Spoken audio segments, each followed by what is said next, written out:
اعوذ باللہ من الشیطان الرجیم، پناہ مانگتا ہوں میں اللہ کی شیطان مردود سے۔ بسم اللہ الرحمن الرحیم، شروع اللہ کا نام لے کر جو بڑا مہربان نہایت رحم والا ہے۔ الرحمن، اللہ جو نہایت مہربان ہے۔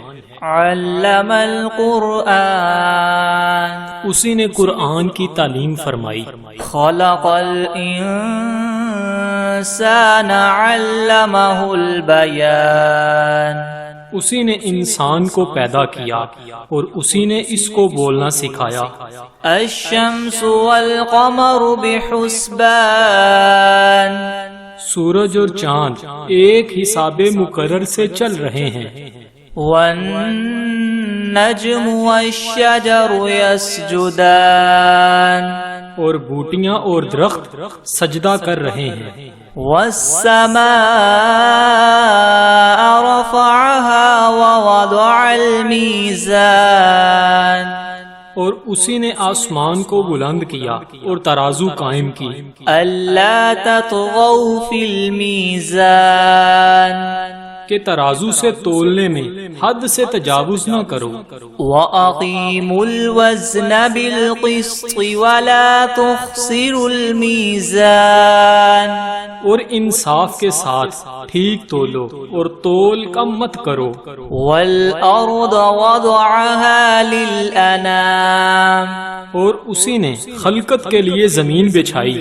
فِيهَا فَاكِهَةٌ وَالنَّخْلُ ذَاتُ الْأَكْمَامِ، اس میں میوے اور کھجور کے درخت ہیں جن کے خوشوں پر غلاف ہوتے ہیں۔ وَالْحَبُّ ذُو الْعَصْفِ وَالرَّيْحَانِ، اور اناج جس کے ساتھ بس ہوتا ہے اور خوشبودار پھول۔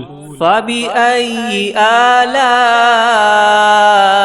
رَبِّكُمَا تُكَذِّبَانِ، تو اے گروہ جن و انس، تم اپنے پروردگار کی کون کون سی نعمت کو جٹلاؤ گے؟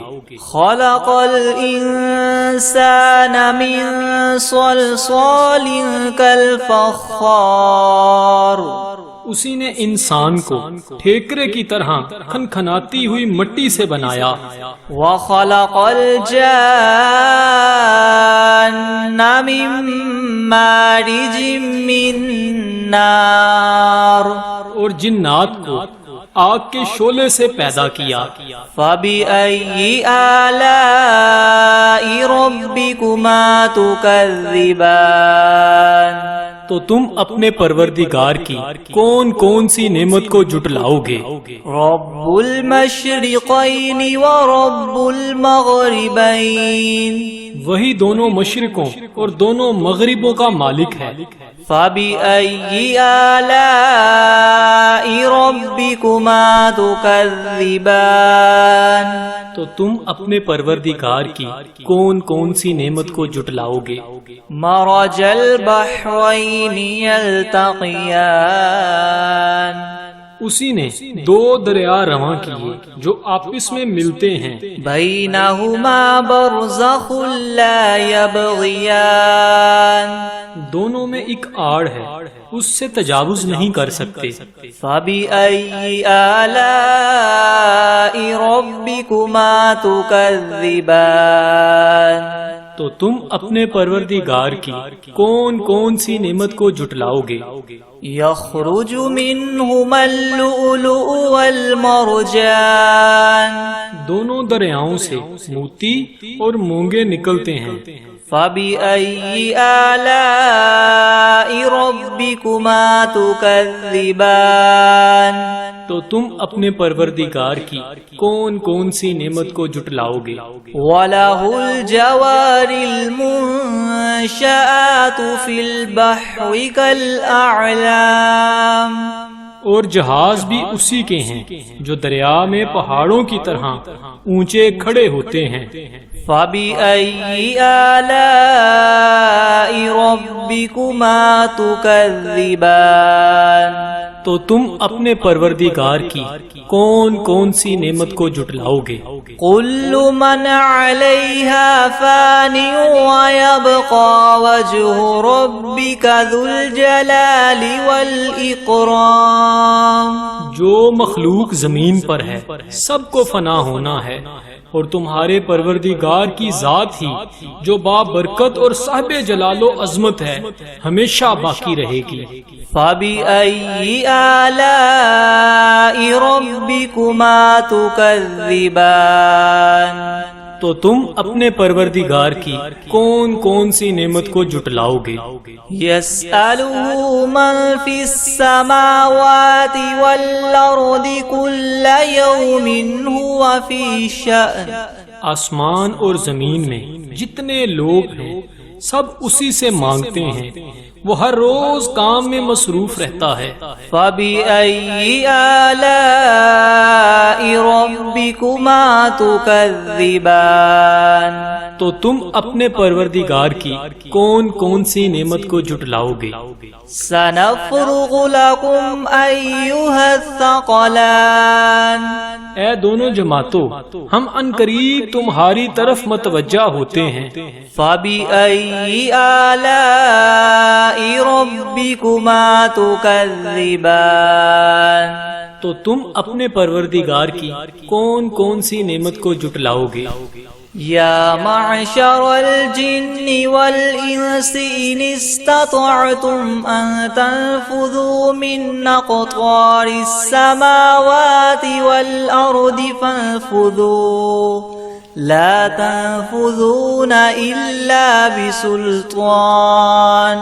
اے گروہ جنو انس، اگر تمہیں قدرت ہو کہ آسمان اور زمین کے کناروں سے نکل جاؤ تو نکل جاؤ، اور زور کے سوا تم نکل سکنے ہی کے نہیں. فَبِأَيِّ آلَاءِ رَبِّكُمَا تُكَذِّبَانِ. تو تم اپنے پروردگار کی کون کون سی نعمت کو جٹلاؤ گے؟ يُرْسَلُ عَلَيْكُمَا شُوَاظٌ مِّن نَّارٍ وَنُحَاسٌ فَلَا تَنتَصِرَانِ. تم پر آگ کے شعلے اور دھواں چھوڑ دیا جائے گا تو پھر تم مقابلہ نہ کر سکو گے. فَبِأَيِّ آلَاءِ رَبِّكُمَا تُكَذِّبَانِ. تو تم اپنے پروردگار کی کون کون سی نعمت کو جٹلاؤ گے؟ فَإِذَا انشَقَّتِ السَّمَاءُ فَكَانَتْ وَرْدَةً كَالدِّهَانِ. پھر جب آسمان پھٹ کر تیل کی تلچھٹ کی طرح گلابی ہو جائے گا تو وہ کیسا ہولناک دن ہوگا. فَبِأَيِّ آلَاءِ رَبِّكُمَا تُكَذِّبَانِ. تو تم اپنے پروردگار کی کون کون سی نعمت کو جٹلاؤ گے؟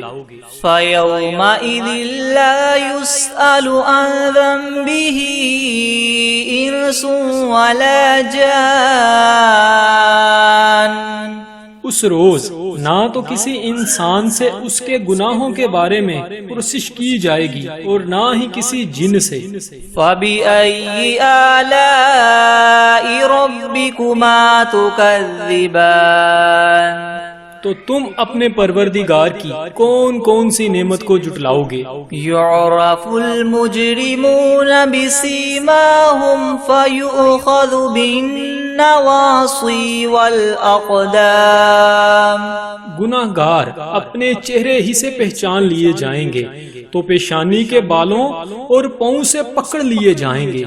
فَبِأَيِّ آلَاءِ رَبِّكُمَا تُكَذِّبَانِ.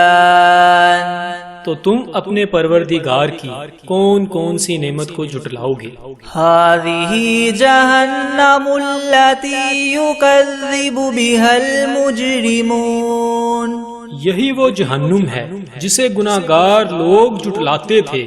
يَطُوفُونَ بَيْنَهَا وَبَيْنَ حَمِيمٍ آن.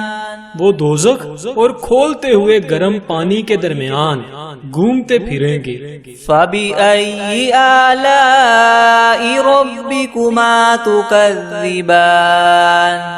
تو تم اپنے پروردگار کی کون کون سی نعمت کو جھٹلاؤ گے؟ وَلِمَنْ خَافَ مَقَامَ رَبِّهِ جَنَّتَانِ، اور جو شخص اپنے پروردگار کے سامنے کھڑا ہونے سے ڈرا اس کے لیے دو باغ ہیں۔ فَبِأَيِّ آلَاءِ رَبِّكُمَا تُكَذِّبَانِ، تو تم اپنے پروردگار کی کون کون سی نعمت کو جھٹلاؤ گے؟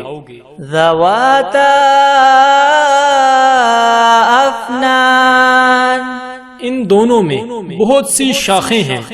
فَبِأَيِّ آلَاءِ رَبِّكُمَا تُكَذِّبَانِ، تو تم اپنے پروردگار کی کون کون سی نعمت کو جھٹلاؤ گے؟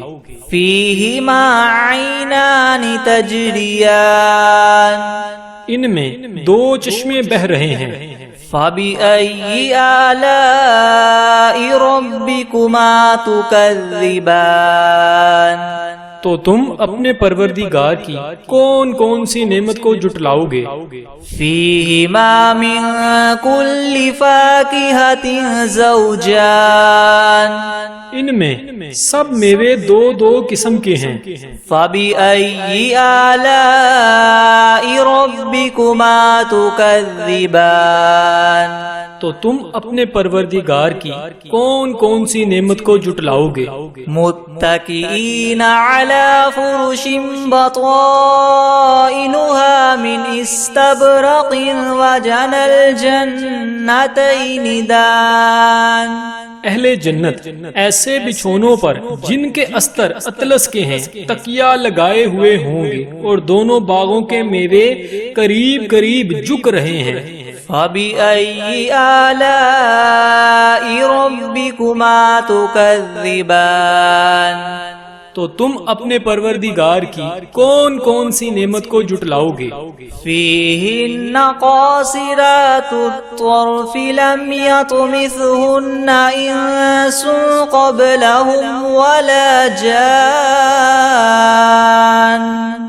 ان میں نیچی نگاہ والی عورتیں ہیں جن کو اہل جنت سے پہلے نہ کسی انسان نے ہاتھ لگایا اور نہ ہی کسی جن نے۔ فَبِأَيِّ آلَاءِ رَبِّكُمَا تُكَذِّبَانِ، تو تم اپنے پروردگار کی کون کون سی نعمت کو جھٹلاؤ گے؟ كَأَنَّهُنَّ الْيَاقُوتُ وَالْمَرْجَانُ، گویا وہ یاقوت اور مرجان ہیں۔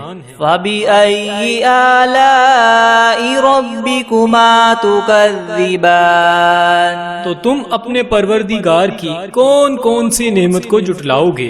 هَلْ جَزَاءُ الْإِحْسَانِ إِلَّا الْإِحْسَانُ، نیکی کا بدلہ نیکی کے سوا کچھ نہیں ہے۔ فَبِأَيِّ آلَاءِ رَبِّكُمَا تُكَذِّبَانِ، تو تم اپنے پروردگار کی کون کون سی نعمت کو جھٹلاؤ گے؟ وَمِن دُونِهِمَا جَنَّتَانِ، اور ان باغوں کے علاوہ دو باغ اور ہیں۔ فَبِأَيِّ آلَاءِ رَبِّكُمَا تُكَذِّبَانِ، تو تم اپنے پروردگار کی کون کون سی نعمت کو جھٹلاؤ گے؟ مُدْهَامَّتَانِ، دونوں خوب گہرے سرسبز۔ فَبِأَيِّ آلَاءِ رَبِّكُمَا تُكَذِّبَانِ، تو تم اپنے پروردگار کی کون کون سی نعمت کو جھٹلاؤ گے؟ فِيهِمَا عَيْنَانِ نَضَّاخَتَانِ، ان میں دو چشمے ابل رہے ہیں۔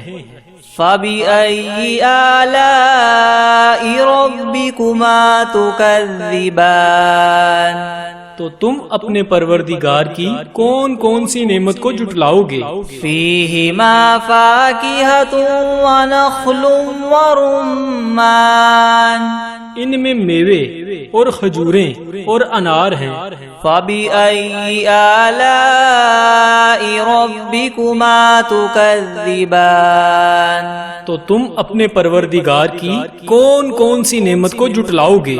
فِيهِنَّ خَيْرَاتٌ حِسَانٌ ان میں نیک سیرت اور خوبصورت عورتیں ہیں۔ فَبِأَيِّ آلَاءِ رَبِّكُمَا تُكَذِّبَانِ تو تم اپنے پروردگار کی کون کون سی نعمت کو جھٹلاؤ گے؟ حور مقصورات فی الخیام وہ حوریں ہیں جو خیموں میں مستور ہیں۔ فَبِأَيِّ آلَاءِ رَبِّكُمَا تُكَذِّبَانِ تو تم اپنے پروردگار کی کون کون سی نعمت کو جھٹلاؤ گے؟ لم يطمثهن انس قبلهم ولا جان ان کو اہل جنت سے پہلے نہ کسی انسان نے ہاتھ لگایا اور نہ کسی جن نے۔ فَبِأَيِّ آلَاءِ رَبِّكُمَا تُكَذِّبَانِ تو تم اپنے پروردگار کی کون کون سی نعمت کو جھٹلاؤ گے؟ متکئین علی رفرف خضر وعبقری حسان سبز کلینوں اور نفیس مسندوں پر تکیہ لگائے بیٹھے ہوں گے۔ فَبِأَيِّ آلَاءِ رَبِّكُمَا تُكَذِّبَانِ تو تم اپنے پروردگار کی کون کون سی نعمت کو جھٹلاؤ گے؟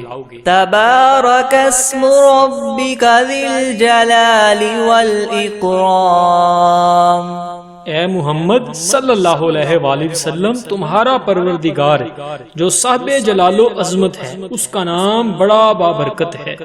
بسم اللہ الرحمن الرحیم الرحمن علم القرآن خلق الانسان علمه البیان الشمس والقمر بحسبان والنجم والشجر يسجدان والسماء رفعها ووضع الميزان ألا تطغوا في الميزان وأقيموا الوزن بالقسط ولا تخسروا الميزان والأرض وضعها للأنام فيها فاكهة والنخل ذات الأكمام والحب ذو العصف والريحان فبأي آلاء ربكما تكذبان خلق الإنسان من صلصال كالفخار وخلق الجان من مارج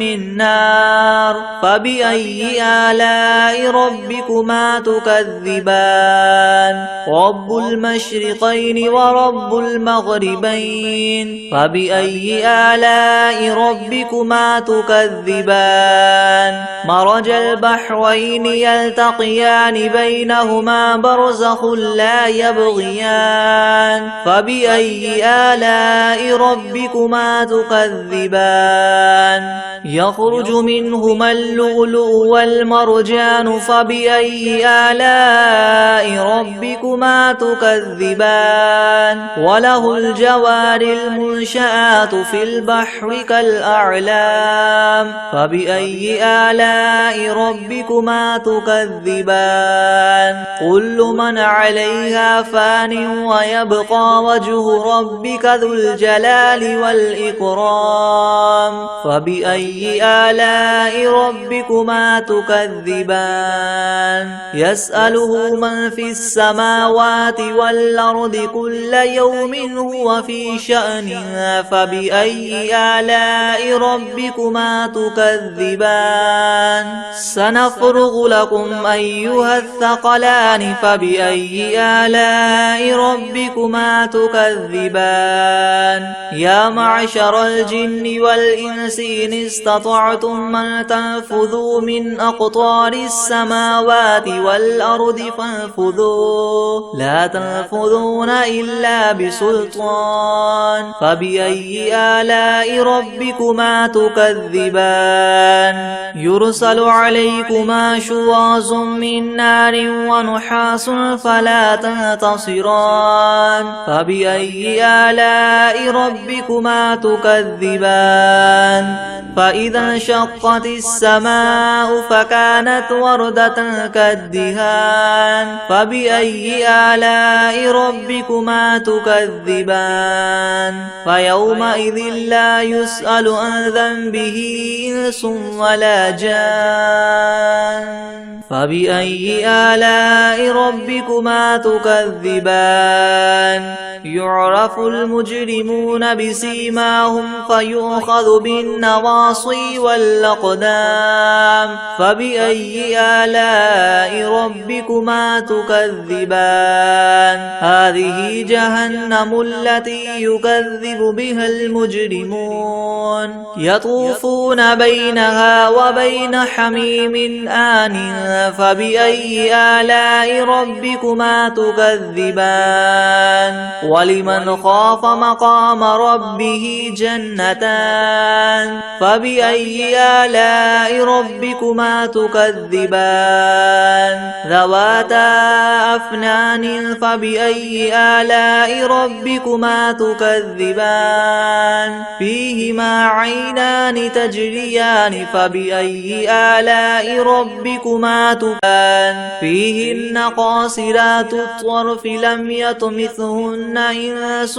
قبلهم ولا جان فبأي آلاء ربكما تكذبان كأنهن الياقوت والمرجان فبأي آلاء ربكما تكذبان هل جزاء الإحسان إلا الإحسان فبأي آلاء ربكما تكذبان ومن دونهما جنتان فبأي آلاء ربكما تكذبان مدهامتان فبأي آلاء ربكما تكذبان فيهما عينان نضاختان فبأي آلاء ربكما تكذبان فيهما فاكهة ونخل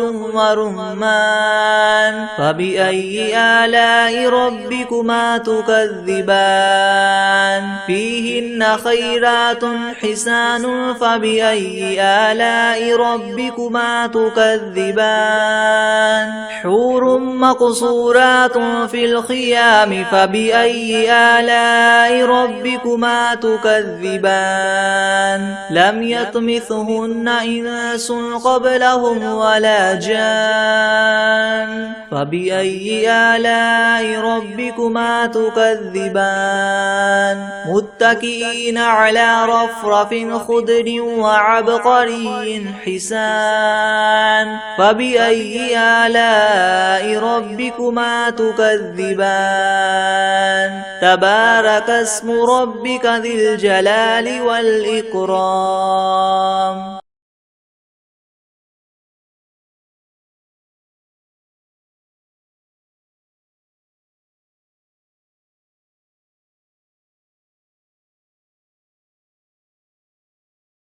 بسم الله الرحمن الرحيم ياسين والقرآن الحكيم إنك لمن المرسلين على صراط مستقيم تنزيل العزيز الرحيم لتنذر قوما ما أنذر آباؤهم فهم غافلون لقد حق القول على أكثر أكثرهم فهم لا يؤمنون إنا جعلنا في أعناقهم أغلالا فهي إلى الأذقان فهم مقمحون وجعلنا من بين أيديهم سدا ومن خلفهم سدا فأغشيناهم فهم لا يبصرون وسواء عليهم أنذرتهم أم لم تنذرهم لا يؤمنون إنما تنذر من اتبع الذكر وخشي الرحمن بالغيب فبشره بمغفرة وأجر كريم إنا نحن نحيي الموتى ونكتب ما قدموا وآثارهم وكل شيء أحصيناه في إمام مبين واضرب لهم مثلا أصحاب القرية إذ جاءها المرسلون إذ أرسلنا إليهم اثنين فكذبوهما فعززنا بثالث فقالوا إنا إليكم مرسلون قالوا ما أنتم إلا بشر مثلنا وما أنزل الرحمن من شيء إن أنتم إلا تكذبون قالوا ربنا يعلم إنا إليكم لمرسلون وما علينا إلا البلاغ المبين قالوا إنا تطيرنا بكم لئن لم تنتهوا لنرجمنكم وليمسنكم منا عذاب أليم قالوا طائركم معكم أئن ذكرتم بل أنتم قوم مسرفون وجاء من أقصى المدينة رجل يسعى قال يا قوم اتبعوا المرسلين اتبعوا من لا يسألكم أجرا وهم مهتدون وما لي لا أعبد الذي فطرني وإليه ترجعون أتخذ من دونه آلهة إن يردني الرحمن بضر لا تغن عني شفاعتهم شيئا ولا ينقذون إني إذا لفي ضلال مبين إني آمنت بربكم فاسمعون قيل ادخل الجنة قال يا ليت قومي يعلمون بما غفر لي ربي وجعلني من المكرمين وما أنزلنا على قومه من بعده من جند من السماء وما كنا منزلين إن كانت إلا صيحة واحدة فإذا هم خامدون يا حسرة على العباد ما يأتيهم من رسول إلا كانوا به يستهزئون ألم يروا كم أهلكنا قبلهم من القرون أنهم إليهم لا يرجعون وإن كل لما جميع لدينا محضرون وآية لهم الأرض الميتة أحييناها وأخرجنا منها حبا فمنه يأكلون وجعلنا فيها جنات من نخيل وأعناب وفجرنا فيها من العيون ليأكلوا من ثمره وما عملته أيديهم أفلا يشكرون سبحان الذي خلق الأزواج كلها مما تنبت الأرض ومن أنفسهم ومما لا يعلمون وآية لهم الليل نسلخ منه النهار فإذا هم مظلمون والشمس تجري لمستقر لها ذلك تقدير العزيز العليم والقمر قدرناه منازل حتى عاد كالعرجون القديم لا الشمس ينبغي لها أن تدرك القمر ولا الليل سابق النهار وكل في فلك يسبحون وآية لهم أنا حملنا ذريتهم في الفلك المشحون وخلقنا لهم من مثله ما يركبون وإن نشأ نغرقهم فلا صريخ لهم ولا هم ينقذون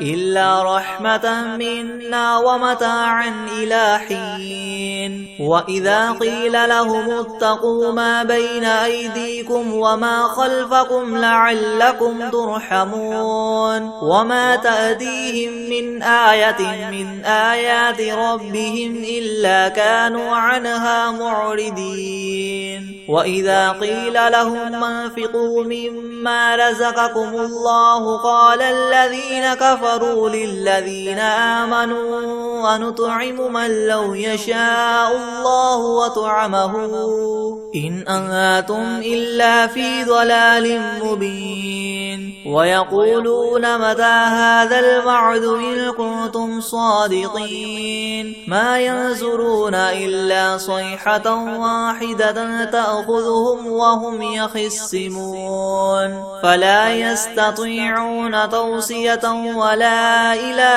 أهلهم يرجعون ونفخ في الصور فإذا هم من الأجداث إلى ربهم ينسلون قالوا يا ويلنا من بعثنا من مرقدنا هذا ما وعد الرحمن وصدق المرسلون إن كانت إلا صيحة واحدة فإذا هم جميع لدينا محضرون فاليوم لا تظلم نفس شيئا ولا تجزون إلا ما كنتم تعملون إن أصحاب الجنة اليوم في شغل فاكهون هم وأزواجهم في زلال على الأرائك متكئون لهم فيها فاكهة ولهم ما يدعون سلام قولا من رب رحيم وامتازوا اليوم أيها المجرمون ألم أعهد إليكم يا بني آدم ألا تعبدوا الشيطان إنه لكم عدو مبين وأن اعبدوني هذا صراط مستقيم ولقد أضل منكم جبلا كثيرا فلم تكونوا تعقلون هذه جهنم التي كنتم توعدون اصلوها اليوم بما كنتم تكفرون اليوم نختم على أفواههم وتكلمنا أيديهم وتشهد أرجلهم بما كانوا يكسبون ولو نشاء لطمسنا على أعينهم فاستبقوا الصراط فأنى يبصرون ولو نشاء لمسخناهم على مكانتهم فما استطاعوا مضيا ولا يرجعون ومن نعمره ننكسه في الخلق أفلا يعقلون وما علمناه الشعر وما ينبغي له إن هو إلا ذكر وقرآن مبين لينذر من كان حيا ويحق القول على الكافرين أولم يروا أنا خلقنا لهم مما عملت أيدينا أنعاما فهم لها مالكون وذللناها لهم فمنها ركوبهم ومنها يأكلون ولهم فيها منافع ومشارب وفلا يشكرون واتخذوا من دون الله آلهة لعلهم ينصرون لا يستطيعون نصرهم وهم لهم جند محضرون فلا يحزنك قولهم إنا نعلم ما يسرون وما يعلنون أولم ير الإنسان أنا خلقناه من نطفة فإذا هو خصيم مبين وضرب لنا مثلا ونسي خلقه قال من يحيي العظام وهي رميم قل يحييها الذي ينشأها أول مرة وهو بكل خلق عليم الذي جعل لكم من الشجر الأخضر نارا فإذا أنتم منه توقدون أوليس الذي خلق السماوات والأرض بقادر على أن يخلق مثلهم بلى وهو الخلاق العليم إنما أمره إذا أراد شيئا أن يقول له كن فيكون فسبحان الذي بيده ملكوت كل شيء وإليه ترجعون بسم الله الرحمن الرحيم تبارك الذي بيده الملك وهو على كل شيء قدير الذي خلق الموت والحياة ليبلوكم أيكم أحسن عملا وهو العزيز الغفور الذي خلق 7 سماوات طباقا ما ترى في خلق الرحمن من تفاوت فارجع البصر هل ترى من فطور ثم ارجع البصر كرتين ينقلب إليك البصر خاسئا وهو حسير ولقد زينا السماء الدنيا بمصابيح وجعلناها رجوما للشياطين وأعتدنا لهم عذاب السعير وللذين كفروا بربهم عذاب جهنم وبئس المصير إذا ألقوا فيها سمعوا لها شهيقا وهي تفور تكاد تميز من الغيظ كلما ألقي فيها فوج سألهم خزنتها ألم يأتكم نذير قالوا بلى قد جاءنا نذير فكذبنا وقلنا ما نزل الله من شيء إن أنتم إلا في ضلال كبير وقالوا لو كنا نسمع أو نعقل ما كنا في أصحاب السعير فاعترفوا بذنبهم فسحقا لأصحاب السعير إن الذين يخشون ربهم بالغيب لهم مغفرة وأجر كبير وأسروا قولكم أو اجهروا به إنه عليم بذات الصدور ألا يعلم من خلق وهو اللطيف الخبير هو الذي جعل لكم الأرض ذلولا فامشوا في مناكبها وكلوا من رزقه وإليه النشور أأمنتم من في السماء أن يخسف بكم الأرض فإذا هي تمور أم أمنتم من في السماء أن يرسل عليكم حاصبا فستعلمون كيف نذير ولقد كذب الذين من قبلهم فكيف كان نكيري ولم يروا إلى الطير فوقهم صافات ويقبض ما يمسكهن إلا الرحمن إنه بكل شيء بصير أمن هذا الذي هو جند لكم ينصركم من دون الرحمن إن الكافرون إلا في غرور أمن هذا الذي يرزقكم إن أمسك رزقه بل لجوا في عتو ونفور أفمن يمشي مكبا على وجهه يهدى من يمشي سويا على صراط مستقيم قل هو الذي ينشاكم وجعل لكم السمع والأبصار والأفئدة قليلا ما تشكرون قل هو الذي ذراكم في الأرض وإليه تحشرون ويقولون متى هذا الوعد إن كنتم صادقين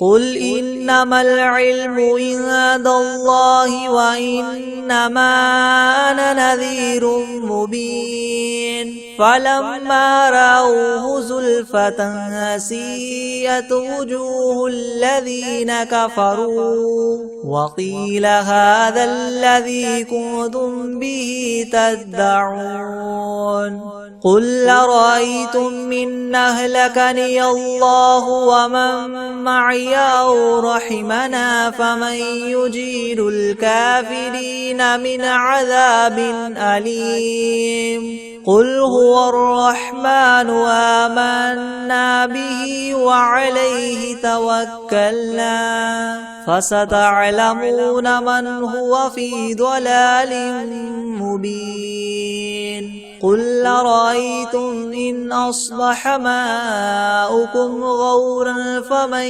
يأتيكم بماء معين بسم الله الرحمن الرحيم والعاديات ضبحا فالموريات قدحا فالمغيرات صبحا فأثرن به نقعا فوسطن به جمعا إن الإنسان لربه لكنود وإنه على ذلك لشهيد وإنه لحب الخير لشديد أفلا يعلم إذا بعثر ما في القبور وحصل ما في الصدور إن ربهم بهم يومئذ لخبير بسم الله الرحمن الرحيم الله لا إله إلا هو الحي القيوم لا تأخذه سنة ولا نوم له ما في السماوات وما في الأرض من ذا الذي يشفع عنده إلا بإذنه يعلم ما بين أيديهم وما خلفهم ولا يحيطون بشيء من علمه إلا بما شاء وسع كرسيه